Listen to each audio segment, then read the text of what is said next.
Cholesterol को लेके बहुत सारे लोगों के मन में बहुत सारे गलतफहमियां हैं। पहले बात तो जो आपको अच्छे से समझना है कि कोलेस्ट्रॉल हमारा शत्रु नहीं है, क्योंकि हमारा जो लिवर है नेचुरली 80 to 90% कोलेस्ट्रॉल और ट्राइग्लिसराइड प्रोड्यूस करते हैं। क्योंकि कोलेस्ट्रॉल जो नेचुरली प्रोड्यूस होता है ये हमारे ब्रेन के लिए, हमारे किडनीज़ के लिए, हमारे हार्ट के लिए, इंटरनल ऑर्गन्स के लिए और हमारे स्किन के लिए भी बहुत ज़रूरी होता है, इसीलिए लिवर नेचुरली प्रोड्यूस करते हैं। पर अगर आपका सेडेंट्री लाइफस्टाइल है, मतलब अगर आप दिन भर बैठे रहते हैं, एक्सरसाइज नहीं करते, मॉडरेट एक्सरसाइज भी अगर नहीं करते, एक्टिव भी नहीं रहते हैं, और साथ में अगर आप अनाज बेस्ड खाना ज़्यादा खाते हैं जैसे कि राइस, रोटी या फिर बिस्किट्स, ब्रेड ज़्यादा खाते हैं, तो ये जो अनाज बेस्ड खाना है उसमें कार्बोहाइड्रेट ज़्यादा होता है। कार्बोहाइड्रेट ज़्यादा होने से और इधर अगर आप ज़्यादा आप एक्टिव भी नहीं रहते, एक्सरसाइज नहीं करते हैं, तो एक्स्ट्रा कार्बोहाइड्रेट आपके बॉडी में फैट के रूप में वो डिपॉजिट होता रहता है, लिवर फैटी होता रहता है, और फैटी लिवर जो होता है वो आपका एक्स्ट्रा कोलेस्ट्रॉल और ट्राइग्लिसराइड प्रोड्यूस करते रहेंगे। सेकेंडली, अगर आप ज़्यादा फ्राइड चीज़ें या तले हुई चीज़ें या फिर कुकिंग में ही ज़्यादा ऑयल यूज़ करते हैं तो भी आपके बॉडी में फ़ैट डिपॉजिट ज़्यादा होगा। एक्स्ट्रा फैट होगा तो लिवर भी फैटी होगा, तो भी आपके कोलेस्ट्रॉल ट्राइग्लिसराइड आपके बढ़ते जाएंगे। नेक्स्ट, बहुत सारे लोग एग्स खाते हैं और डरते हैं कि एग का जो योक या फिर येलो पार्ट है उससे कोलेस्ट्रॉल बढ़ेगा, पर एग के योक में जो येलो पार्ट है उसमें ज़्यादा कोलेस्ट्रॉल नहीं होता है, और एग योक में कोलेस्ट्रॉल के साथ साथ उसमें फॉलिक एसिड और विटामिन B12 भी होता है जो आपके खून बढ़ाने में हेल्प करता है और आपके बाकी बॉडी के फंक्शंस के लिए बहुत हेल्दी होता है। इसलिए एग योक, दिन में अगर आप एग खाते हैं तो एक एग योक आप खा सकते हैं, उससे आपको कोई प्रॉब्लम नहीं होगा। नेक्स्ट, बहुत सारे लोग सोचते हैं कि ड्राई फ्रूट्स जैसे काजू या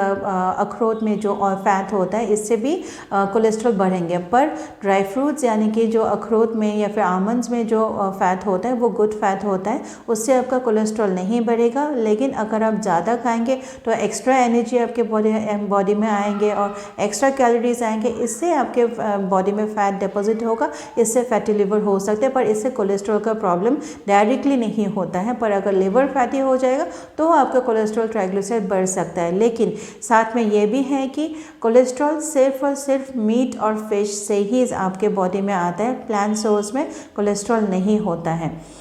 अब इसका सोल्यूशन क्या है? अगर आपके कोलेस्ट्रॉल ट्राइग्लिसराइड बॉडी में ज़्यादा है तो आपका रिक्वायरमेंट है कि आप ज़्यादा फाइबर खाएं। फाइबर मतलब कि जो वेजिटेबल्स, बहुत सारे लोग एक कॉमन गलती करते हैं कि वेजिटेबल्स में या फिर सब्जी में ज़्यादा आलू डाल दें। आलू भी कार्बोहाइड्रेट ही होता है, उससे भी आपके बॉडी में ज़्यादा एनर्जी आएंगे, कैलोरीज आएंगे, उससे भी आपके लिवर फैटी हो जाएंगे। लेकिन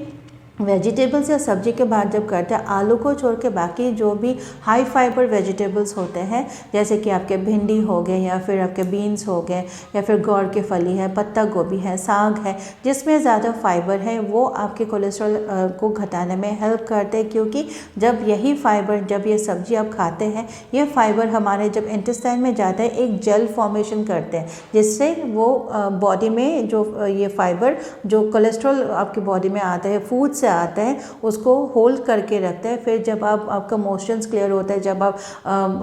बाथरूम जाते हैं, जब पेट साफ हो जाता है, तब आपके मोशंस के साथ कोलेस्ट्रॉल को फाइबर उसको निकाल के बाहर कर देता है और आपके बॉडी से ऐसे ही जो बैड फैट है और कोलेस्ट्रॉल के साथ अलग जो भी बाकी की गंदगी है वो भी निकल जाता है। अब बहुत सारे लोगों का कॉन्स्टिपेशन होता है, इसलिए अगर आपका कोलेस्ट्रॉल के भी प्रॉब्लम ज़्यादा है तो फाइबर के साथ साथ आपको पानी भी ज़्यादा लेने हैं पूरे दिन में, और साथ में प्रोबायोटिक। अगर आप दही नहीं लेते तो दही आपको रोज़ खाना है। अगर सर्दी में दही से आपको खांसी के प्रॉब्लम या ज़ुकाम के प्रॉब्लम के लिए आपको डर है तो खाने से पहले ही दही खा लीजिए, पर दही को छोड़ना नहीं है, दही को बाहर ही रख दीजिए, उसको वो आपका रूम टेम्परेचर में रहेगा, उसको पहले खा लीजिए, फिर नॉर्मल खाना खाइए, फिर वही प्रोबायोटिक आपकी बॉडी में जाके जो आप खाना खाते हैं उसको फर्मेंट करके बॉडी से वो आपका मोशन से वो क्लियर कर देंगे। पानी ज़्यादा लीजिए, और साथ में एंटीऑक्सीडेंट चीज़ें जैसे कि नेचुरल जो फ्रूट्स है, फ्रूट्स जो नॉर्मल जो रेगुलर सीजनल फ्रूट्स हैं